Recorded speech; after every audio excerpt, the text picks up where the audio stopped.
Madame Kanchima was known in the town of Zamama for her artistic, beautiful, and tasty cakes for all occasions. Her cakes were so beautifully designed and tasty that everyone wanted to have a bite of them. In fact, it became a dream of everyone who heard about her to have a taste of these beautiful, tasty cakes. People lined up every day to collect their orders for birthday parties, wedding ceremonies, and other functions. It wasn't just that she made fresh, tasty cakes, but she made the most beautiful designs that no one had ever seen in the world, and she was the fastest in delivery. A cake that would take many weeks to make, Madame Kanchima would deliver in just 1 hour. You would place your order, and in just 1 hour, your delicious cake was ready. Rare and big cakes that nobody had ever made were still delivered in just 1 hour. You could literally sit, collect your cake, and go with it. Her service was top-notch, and everybody loved her. But nobody asked questions because they were getting the best in the shortest time that nobody else could give them. But there was one rule. The cakes were delivered in a beautifully wrapped package that you were not allowed to open in her baking store. Her baking shop stood at the center of the buzzing town. Her reputation was legendary. People traveled from the 4 corners of the town to have their cakes made by her. It wasn't just the tasty cakes that drew people in, but her attention to intricate details was out of this world, so rare and perfectly fitting for any occasion. There was one rule that no one should break. No opening of your cake in the shop. People obeyed without hesitation because they knew she had given them the best. They were too blinded by the convenience and beauty of her cakes that no one questioned her. Unlike other bakers that took weeks and required you to place an order well in advance, Madame Kanchima would take your order and deliver within an hour, regardless of the cake's size and complexity. Madame Kanchima would always deliver her cakes in a beautifully wrapped full package. You weren't allowed to open the package until you left the shop. It didn't matter whether it was her delivery guys bringing it to you or if you came for it yourself, the rule remained the same. Some people complained about her rule behind her back. But nobody complained openly because they got their orders not only quicker, but also more beautifully designed and tastier than anywhere else in the town. Within 6 months, Madame Kanchima had captured the whole town with her artistic, beautifully designed cakes on display. Other bakers were jealous because she took all their customers. Her shop was always full, with long queues of people waiting to order or collect their cakes. Cooks entered her shop with her friends, Fayita and Laturi. Cooks was a regular customer, but it was her friend's first time. Cooks and her friends had come to collect a birthday cake for Cook's fiancé's birthday party. Cooks had told her friends about Madame Kanchima's legendary cakes, and they were so excited, they couldn't wait to see and taste them. When they entered the shop, they had a jaw-dropping experience. They could smell the delicious, tasty cake flavors in the air all around them, and they couldn't wait to see the cakes. It was the most beautiful-looking bakery they had ever seen. One could see beautifully packaged cakes on shelves everywhere. Madame Kanchima, who was busy with a customer, turned and greeted them with a beautiful smile. She was a beautiful woman in her mid-30s. She looked calm but very observant, carefully watching everything happening around her to make sure everyone obeyed her rule. Cooks told Kanchima, "I came with my friends to buy a birthday cake for my fiancé." Madame Kanchima smiled and said, "Always at your service, dear." Cook's friend Fayita immediately shouted, "Oh, I forgot. Today is my niece's birthday. I nearly forgot." Fayita asked Madame Kanchima to make her a small birthday cake for her niece, pointing to a small-sized package on the shelf. Auntie Kanchima smiled and said, "Of course, I will do that." While Madame Kanchima turned to attend to another customer who had just walked in, Cooks and her friends walked around the shop.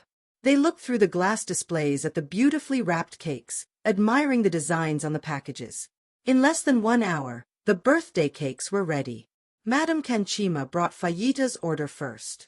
Then she turned and was talking to Cooks before she could go and bring her cake too. While Madame Kanchima was talking to Cooks, with her back turned to Fayita and Laturi, Fayita whispered to Laturi, "This cake smells so delicious. I want to see how it looks." Then she tried to open it to take a peek. Another customer standing close to Fayita whispered, "Are you seriously going to open that? You know the rules, right? What's the big deal?" Fayita replied to the customer beside her, "I'm just checking to see how beautiful it looks. She wouldn't even notice I opened it. After all, it's mine." As Fayita continued to secretly open the packaging, something strange happened the moment she laid eyes on the cake. A sudden flash of darkness engulfed the entire room. and the ground shook like a powerful thunderclap had struck. Madame Kanchima felt a sharp, searing pain in her hands. She turned sharply, her face twisted in shock. Her once calm and gentle smile turned into pure rage. "What have you done?" she screamed at Fayita, her voice echoing through the shop. Her sudden outburst sent chills down everyone's spine. She charged toward Fayita, her eyes burning with fury, and snatched the cake from her hands. "You have ruined me! I am finished!" Madame Kanchima shrieked, her voice cracking with despair. She turned to everyone in the shop, her face pale with fear. "Everyone, leave. Now!" Her trembling voice carried an eerie, desperate energy that made the hairs on everyone's arms stand. People rushed toward the exit in terror. The air in the shop felt heavy, suffocating, as if something invisible and dangerous was looming over them. All of a sudden, Madame Kanchima's body started itching and burning. She clutched her arms, scratching fiercely, her breaths coming out in ragged gasps. As everyone fled the shop, cooks and her friends hurried away, confusion and fear written all over their faces. They had never seen anyone react like that before. The entire town buzzed with whispers. What was in that cake? Why was that rule so important? Why was she so terrified? And why did she react like that? As the days passed, Madame Kanchima's condition worsened. Her body burned like fire.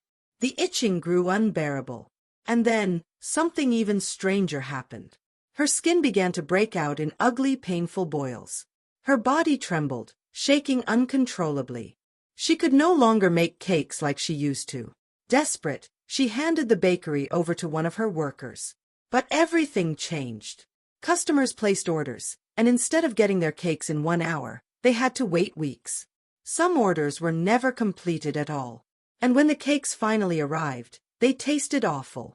The once intricate, breathtaking designs were now dull and lifeless.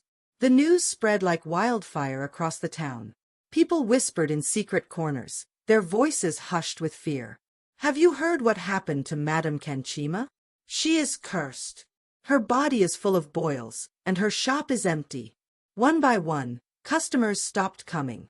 One by one, her workers abandoned her. Her once lively shop, filled with laughter and the sweet aroma of cakes, became a hollow, ghostly place. Madame Kanchima's body continued to rot. The boils grew worse, oozing pus, filling the air around her with a foul stench. She sat alone in a dark room. Alone. Broken. Cursed. Madame Kanchima let out a deep sigh as memories of that fateful moment flooded her mind. She recalled what Fayita had done in the shop, the rule that had been broken.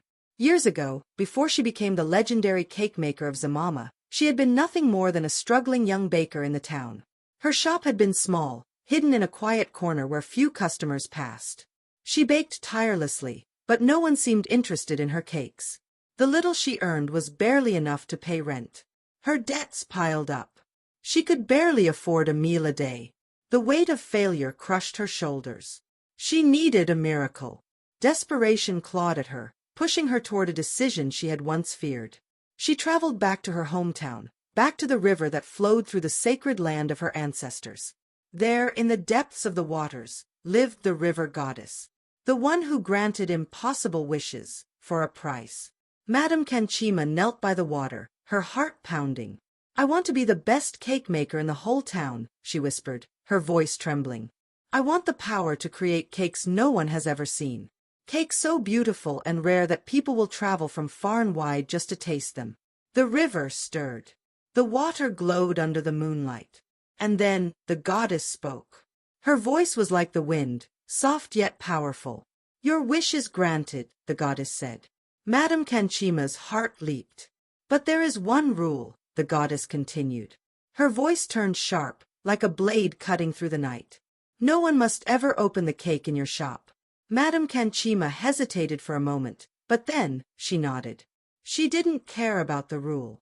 She only cared about success. And so, she agreed. From that moment, her life changed. Her cakes became legendary. Her name became known across the town. She had everything she ever wanted. But now, it was all gone. Fayita had broken the rule. And the gift had been taken away. Her body continued to rot. The boils grew worse, swelling, bursting, oozing pus that filled her room with a foul stench. The pain was unbearable. She could barely move. Desperation gripped her again, just like it had all those years ago. With the last strength she had, she made her way back to the river goddess. She knelt once more, her body trembling, her voice weak.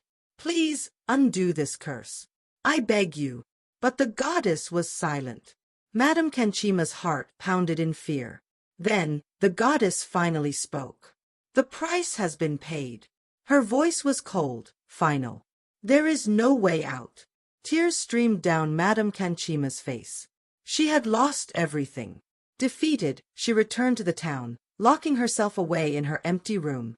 Night after night, she wept, knowing she was on the verge of losing not just her shop, not just her reputation, but her very life. Meanwhile, in the bustling town center, cooks walked through the streets, lost in thought. Then, suddenly, a memory struck her like lightning. She had never apologized to Madame Kanchima. Guilt flooded her. It had been her friend who broke the rule. But she had been there. She had done nothing to stop it. Determined, she turned and made her way to Madame Kanchima's shop. When she arrived, she hesitated for a moment, her heart heavy with unease. The door was unlocked. Slowly, she pushed it open. The air inside was thick and heavy. The sweet aroma of freshly baked cakes, gone. The intricate, breathtaking designs that once filled the shelves, gone. The shop, once alive with laughter and joy, was now a hollow, empty shell. A chill ran down Cook's spine. Madame Kanchima was nowhere to be seen. A sinking feeling settled in her chest. Something was very, very wrong. Cooks called out again, her voice trembling. "Madame Kanchima?" Silence. Her heart pounded as she slowly stepped toward the faint voice she had heard from the back room. She pushed the door open and gasped. Madame Kanchima lay on the cold floor, weak and frail. Her once radiant skin was now covered in oozing boils. The stench in the room was suffocating. Her clothes were soaked in sweat, and her breath came out in slow, shallow gasps. Cook's eyes welled up with tears. She had known things were bad, but not like this. She took a step closer, swallowing the lump in her throat. "Madame Kanchima, I came to say I'm sorry." Her voice cracked with emotion. "I feel really bad about what happened. I swear, it was never my intention for things to turn out this way." Madame Kanchima weakly lifted her head. She gave a slight nod, acknowledging Cook's words. Then, with great effort, she whispered, "It's not your fault, my dear. It was bound to happen sooner or later." Her voice was hoarse, barely above a whisper. "The goddess has come for what she gave to me." Cooks clenched her fists, her heart breaking at the sight before her. The once dazzling and powerful Madame Kanchima, reduced to this. How could this happen? How could someone so full of life be left to waste away in silence, alone? She looked around. The room was dark, empty, lifeless. Had no one come to see her all this time? "Madame Kanchima," Cook said carefully, "have you been to the hospital?" Madame Kanchima shook her head. "No." Cooks knew then, this was how she could help. She had to get Madame Kanchima medical attention. Without hesitation, she dashed out of the room and ran to the street. A taxi had just pulled up in front of the shop. She rushed toward it, waving her hands frantically. The driver hesitated for a moment, seeing her desperation, then nodded. Cooks ran back inside. With the driver's help, she lifted Madame Kanchima into the taxi. The moment they got inside, the stench filled the car. The driver gagged but said nothing. They had to endure it. This was about saving a life. As they arrived at the hospital, nurses and doctors rushed to their aid. Madame Kanchima was placed on a stretcher and wheeled inside. But as they got closer, people covered their noses. The smell from her body was unbearable. Doctors and nurses exchanged glances. They had never seen anything like this before. They examined her carefully, whispering among themselves. "This level of sores and boils. It's unheard of. What could have caused this? This is beyond any skin disease we've seen." They called in the best dermatologists, hoping for answers. They administered the strongest medicines. They tried everything. But nothing worked. Days passed. Madame Kanchima's condition only worsened. Her body refused to heal. The doctors were at a loss. One of them pulled Cooks aside. His voice was low, cautious. "I've never seen anything like this before," he admitted. "We've done everything we can. If you have any other options besides medical science, I suggest you explore them, fast." A chill ran down Cook's spine. Then, suddenly, it hit her. Her pastor. At church, she had seen him pray for people with illnesses that doctors couldn't explain. She had witnessed miracles before. Perhaps this was beyond science. Without wasting time, she reached for her phone and called her pastor. She explained everything in one breath. The pastor was silent for a moment, then spoke. "I'll come," he said. "And I'll bring another pastor with me." The next morning, Cooks waited anxiously at the hospital entrance. Then she saw them. 2 pastors, carrying anointing oil and Bibles. As they entered Madame Kanchima's room, they stopped in their tracks. A thick, heavy presence filled the air. A darkness. They exchanged glances. This was not just sickness. This was something else. They looked at Cooks. "This is a spiritual battle." Without another word, they began to pray. Fervent, powerful prayers filled the room. Their voices rose, commanding the darkness to leave. They anointed Madame Kanchima's head with oil. They laid hands on her, casting out the spirits that clung to her body. The air in the room grew thick. Something was resisting. But the pastors did not stop. 4 hours, they prayed. And then, they took it a step further. They went to her shop. They prayed over every corner. They anointed the walls, the floors, the doors, cleansing the space of whatever evil had taken root.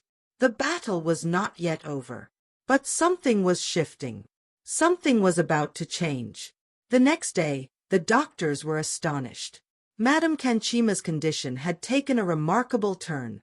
The boils that once covered her body were drying up. The unbearable stench was fading. The pain that had kept her bedridden for weeks was subsiding. It was nothing short of a miracle. Even Madame Kanchima, who had once lost all hope, was in disbelief. She looked at her hands, once swollen and covered in sores. Now, they were healing. The doctors whispered among themselves. "We've never seen such a rapid recovery.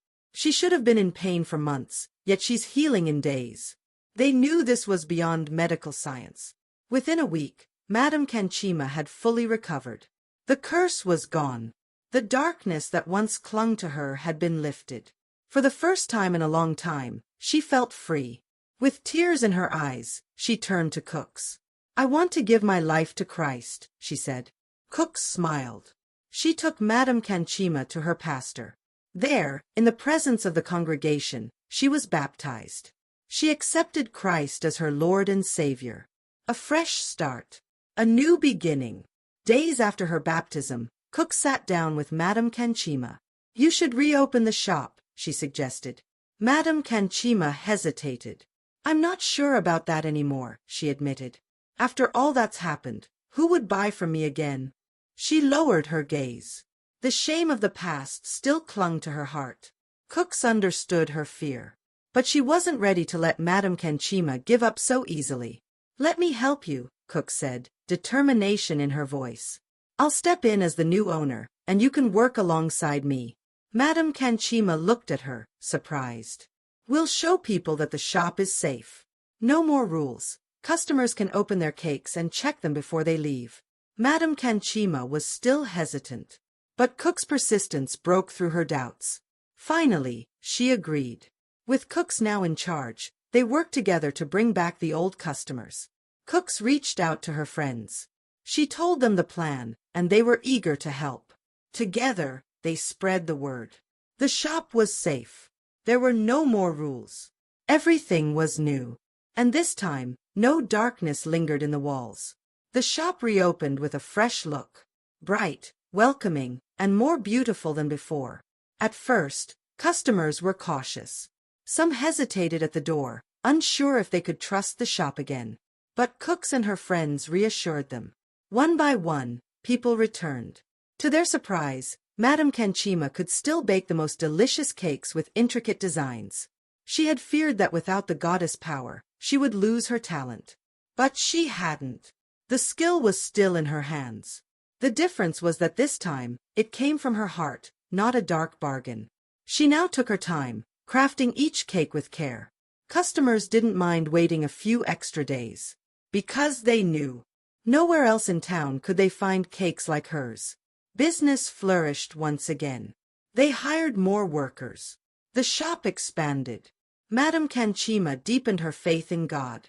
She joined the church choir and became one of the lead singers. She sang with joy, with gratitude, because she had been given a second chance. And the town trusted the shop once again. It became busier than ever. Madame Kanchima looked at cooks, her eyes filled with tears of gratitude. "You stood by me when I lost everything," she said. "When everyone else left, you stayed." Cooks smiled. That's what friends do. And so, the bakery thrived once more. Not because of magic, but because of faith, perseverance, and the power of true friendship. If you were Madame Kanchima, would you have returned to the shop after recovering? And would you buy from a shop that once had such strict rules? Leave your thoughts in the comments. If you enjoyed this story, don't forget to subscribe to our channel, turn on the notification bell, and check out our other amazing stories. Thanks for watching. See you in the next story.